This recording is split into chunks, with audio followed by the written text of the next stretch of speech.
Hey guys, today we're going to be setting up the Langmuir Systems CNC plasma table. It just came in today. I ordered this about 5 weeks ago.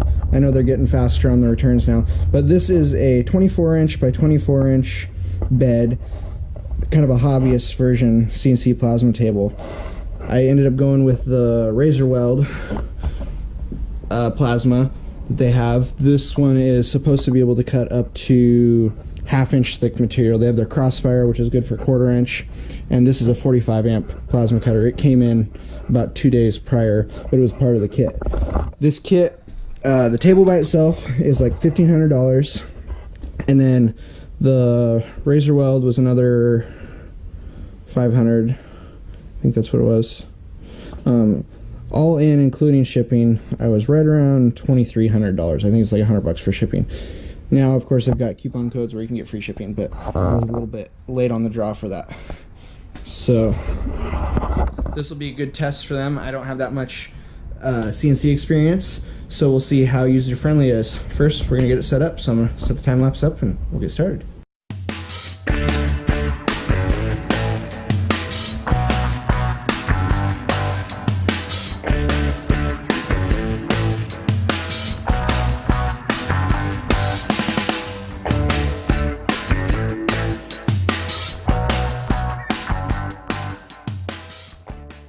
Okay, so we're on our next evening assembling. I've been super impressed with this thing. I spent probably about 2.5 hours on it yesterday evening, and we're going to continue today. I've gotten about this far. Super impressed with it so far. They've got nice billet aluminum crush tubes for super simple assembly. Just well made and simple construction.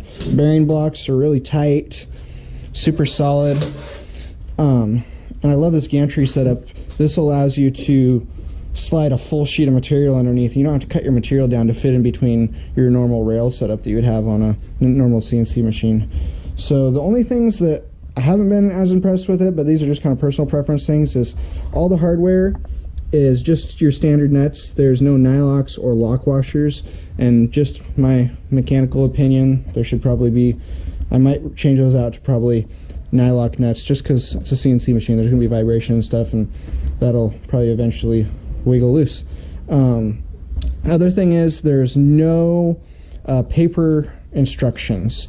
It's all tutorials on YouTube, which they are extremely well done tutorials. I'm just kind of a person that likes to look at a book and look at paper instructions. So, but super hefty NEMAs. I think these are the NEMA 23s, I think. Got a 3/8 inch lead screw.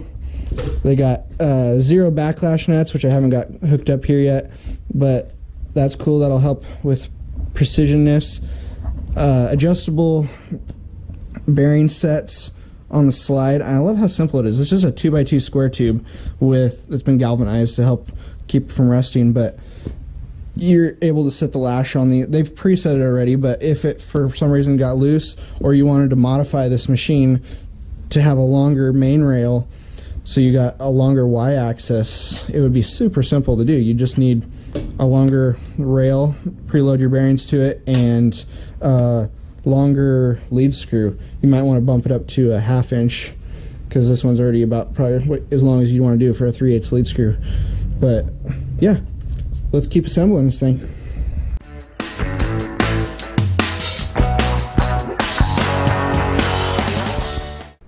Okay guys, so we're jumping ahead here a little bit.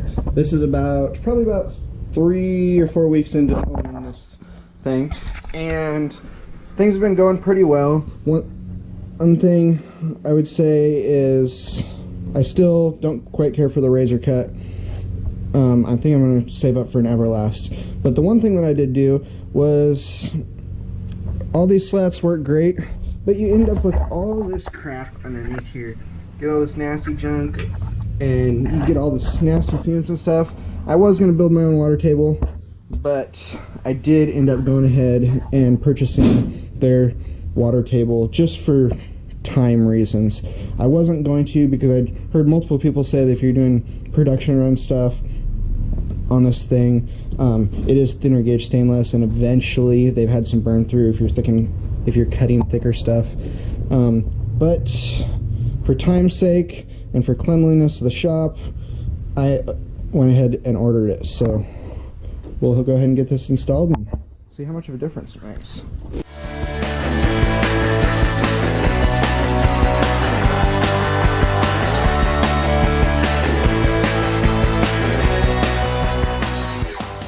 Okay guys, so I got it all assembled and it went together really smoothly. It probably only took me about 45 minutes to get the water table, not even that actually, half an hour to get it all put on and reassembled. I'm pretty impressed with it. The one thing that I don't care as much is you actually fasten it to the cutting bed by putting rubber flanged screws, so you're actually puncturing holes in the table itself to be able to fasten it down. I mean, they are rubber crush screws, but still I don't like the idea of puncturing a hole in the water table just to fasten it down. I think it'd be a better design if they had like a tab on the side or something like that went in. But that aside, we're gonna see how much better this cuts with the water table. Okay, so I got my material in here. Something I like to do to kind of make sure I'm placed right is we got a little Sharpie that I'll throw in there first, and we will load up our G code. Today I'm going to try out a bottle opener that I made for a fellow YouTuber. So this is from Moto Drangus, so go check out his page. I'll probably put a link down below. So let's see how this runs.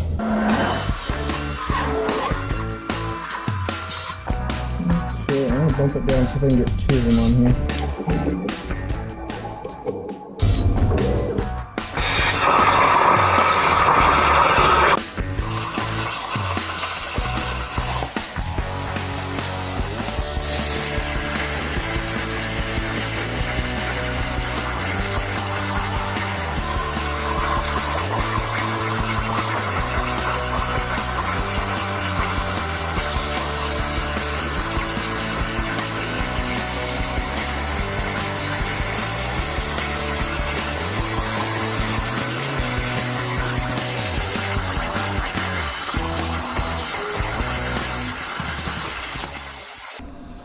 Okay, so I already pulled this out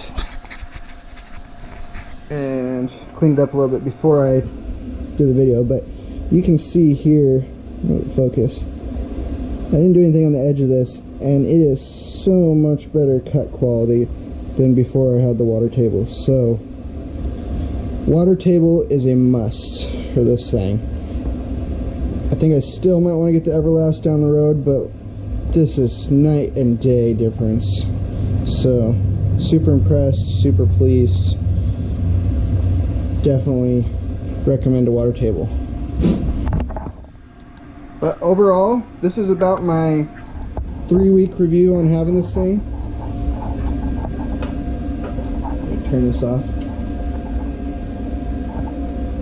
And I'm loving it. I've cut several things out. 3/16 is the thickest I've cut out, but supposedly it can cut up to 1/2 inch. And no, I'm excited to see the projects that are to come with it. I want to try to make maybe some axle trusses for the truck, maybe some custom radius arms for the Bronco. We'll see, but there will definitely be some truck stuff built with this and lots of other stuff down the road. So thanks for everybody who has subscribed. If you haven't yet, please hit that subscribe button and that bell so it notifies you when the next video comes up. And have a good day. Go build something, guys.